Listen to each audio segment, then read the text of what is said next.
Professor Mbatoboka.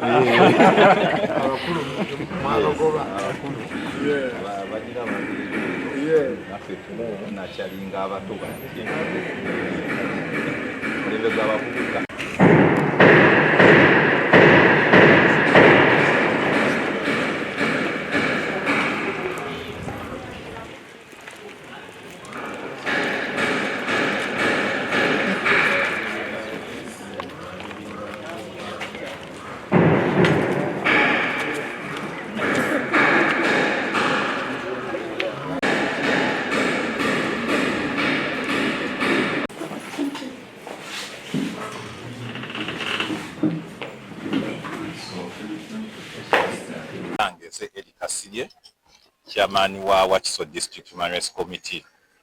Njagala okutwala omukisa guno okujjukiza bannayuganda nti buvunaanyizibwa bwabwe okulwanirira eddembe ly'obuntu nga tebalina kutya era nga tebakkirizibwa kutiisibwatiisibwa. Lwaki njogera ekyo? Nsinziira ku kiseera kye tulimu essaawa eno.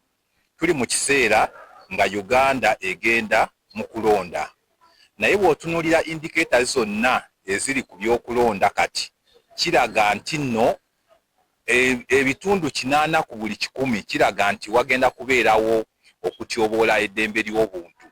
Tutunuulira obululu obwakaggwa kati, toyinza otunuulira kakawempe North n'otunuulira n'akamyufu k'NRM akakaggwa kati, neolaba n'akadp, n'olaba emivuyo egibaddemu, amagye genyigidde mu byokulonda, abantu tulaba kati ebiganga ebivaayo bye tutamanyi na gye biva, ne bikuba abantu ne bibabba ne byagala okuteekawo embeera etiisatiisa bannayuganda nti okulonda is a no go oba side yetalina kukola ki kugenda mu njagalo ga bannayuganda nti bannaaye nga tugenda mu kulonda tetugaana kutya. Twenyigire mu kulonda kubanga ekulonda bwe buvunaanyizibwa wage maanyi gokka ge tulina nga bannayuganda okukozesa obuyinza bwe tulina okusalawo enteekateeka, okusalawo enfuga, okusalawo Uganda bwegenda okubeera mu myaka 5 egiddako. Singa batuggyako amaanyi ago olw'okuba batutiisizza ne tutya okugenda okukozesa amaanyi n'obuyinza bwe tulina, kitegeeza tujja kusigala na buyinza busalawo ng'ebintu bikolebwa mu ngeri gye bitalina kukolebwamu. Munnayuganda yenna tegeera amaanyi g'olina nti gakuweebwa ssemateekaawo. Constitution ya Uganda ekuwa amaanyi okugenda okusalawo ani anaakukiikirira, ani anaakulembera, era ako kokka ke kakisa akatono kati kolinanga munnayuganda kolina okukozesebwa. So bannayuganda temutya, twenyigire mu kulonda.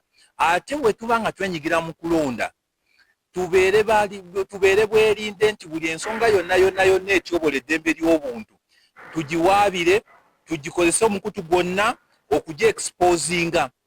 Tomanya era nga gwe mulaba gwe gumu gwe tuyimiriddemu nga tujaguza emyaka 5 wakatyoka eddembe ly'obuntu nti ffenna tulina okukwatira awamu okulwanira eddembe ly'obuntu.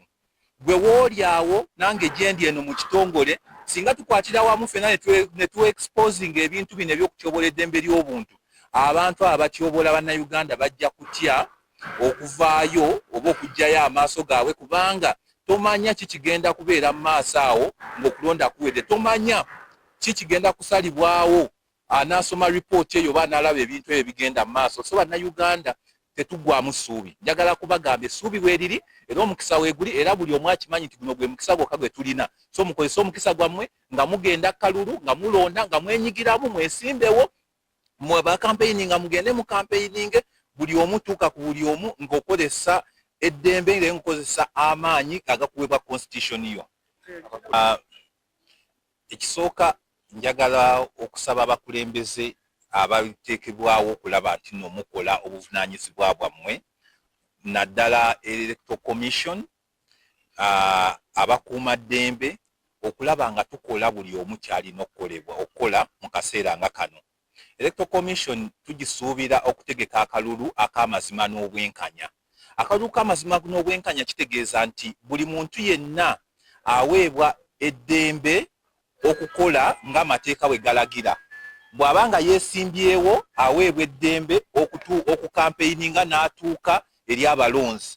Bw'abanga mulonzi aweebwa eddembe okusalawo ani gw'anaalonda, ng'aweebwa eddembe okugenda okwenyigira mu campaigns n'okwenyigira mu bintu byonna ebigenda mu maaso. Kaakati twagala okusaba amagye, poliisi, okulaba nga nabo bakola ne Electoral Commission okukuuma abantu n'ebintu byabwe, so okulemesa abantu abamu okutuuka ku bantu abamu nga bwe tuze tulaba.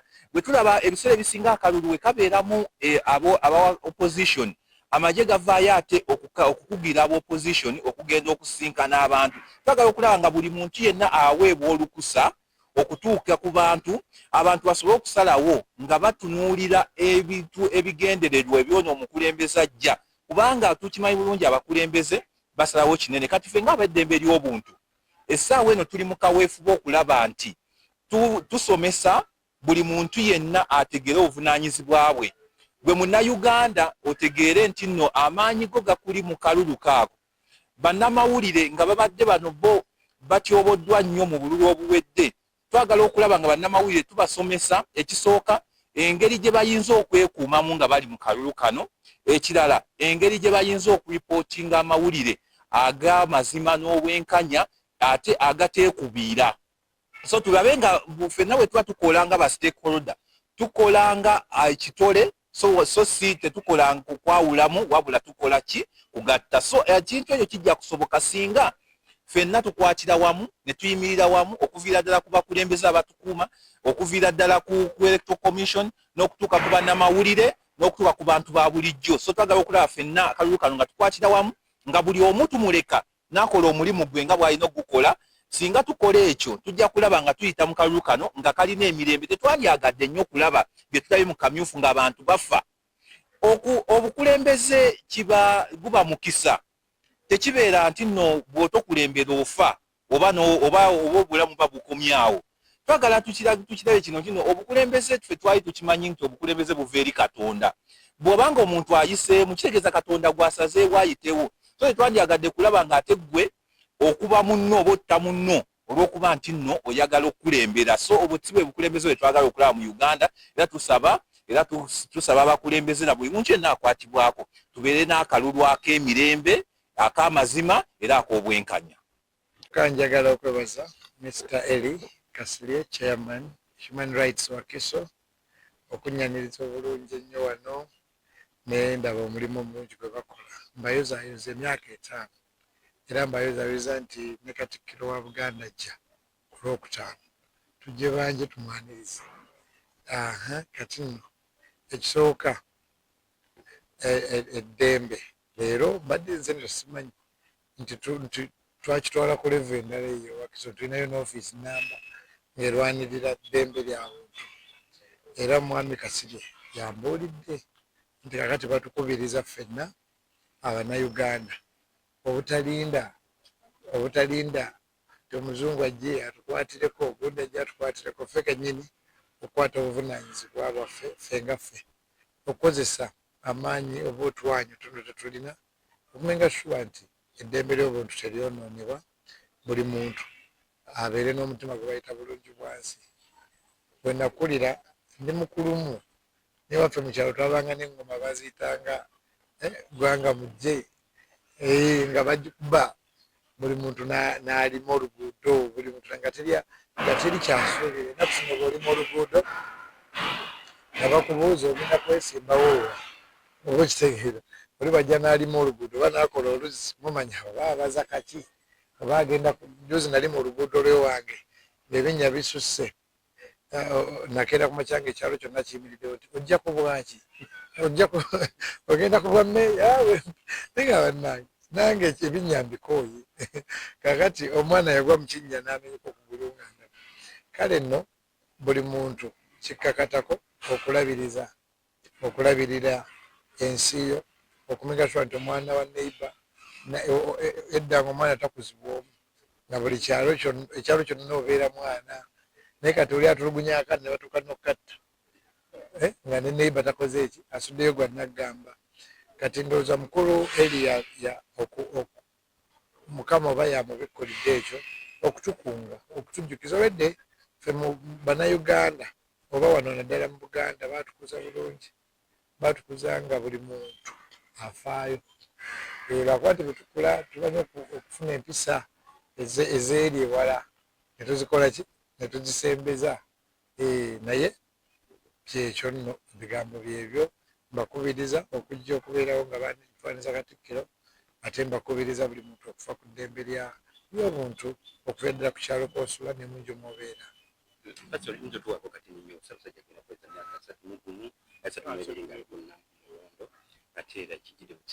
Njozaayoza Ssaabasajja Kabaka waffe olw'okweza emyaka 32 mu maaso kaawo ng'afuga. Mukama yeebazibwe. Bubadde buwonvu na buko ffenna tulabye essaala waliwo we tweraliikirira ennyo naye abantu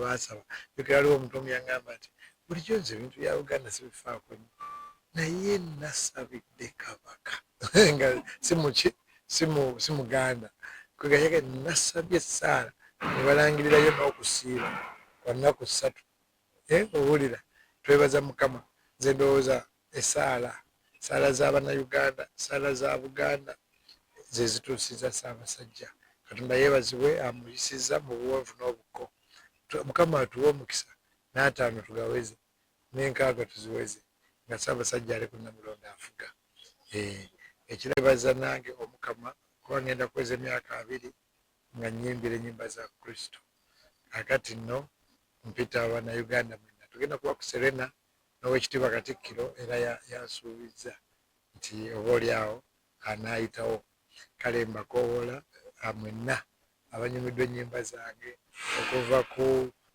ku biriba bityo paka ku omwoyo we paka ku amavivi tegalimba paka ku naye Katonda w'abanakwakola kwegamba tugenda kubeera ku Serena yingira emitwalo 15 oba miliyoni 3 etulako abantu 8 nga 8 ogw'omunaana era birthday yange era ku makya tukeera kugabira bannamwandu ne bamulekwa emmere nasabye bamemba ba Worship House ne mikwano gyaffe mwenna mutuweeyoko ne ku mmere kasooli lumonde muwogo naye akawunga service etandika ssaawa 2 paka 4 yabamulekwa na bannamwandu bokka n'abaana b'okubbala Box Street then awo olw'eggulu tugende mu ndongo ku Serena naasanyuka nnyo nga mumbeereddewo awangaale ayi Ssaabasajja.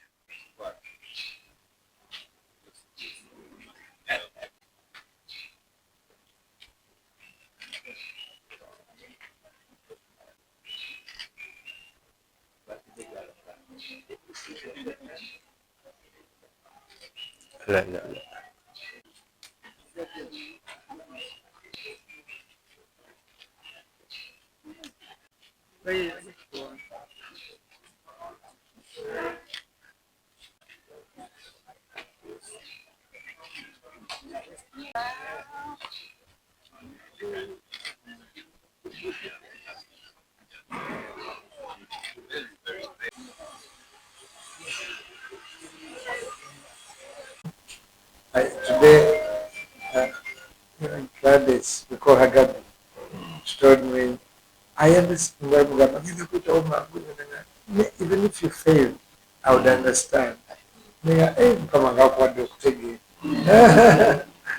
Tusabira okujja k'Oweekitiibwa Katikkiro nange nafunye omukisa agenda kubeera ngenyete field nga Gladys w'agambye abantu gye bali katwebaze L A D